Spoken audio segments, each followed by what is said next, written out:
అంత గొప్ప కార్యాలు చేశారు.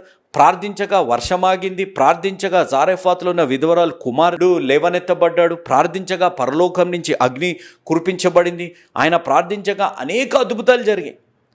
కానీ జెజిబెల్ అనే స్త్రీ పగబట్టింది అనే మాట తెలియగానే ఇంకా నేను తట్టుకోలేను దేవా, నాకు మరణాపేక్ష కలిగి ఉంది, నాతో అవ్వట్లేదు అనే విధంగా ఆయననైనా తక్కువ అంచనా వేసుకున్నాడు.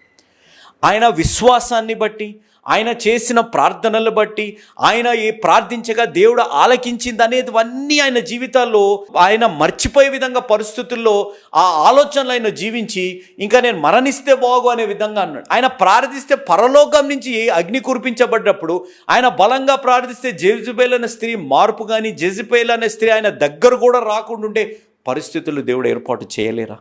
కానీ భయము, మానవుడి జీవితంలో భయము, ఆ భయం ఏం చేస్తుందంటే మనల్ని మనం తక్కువ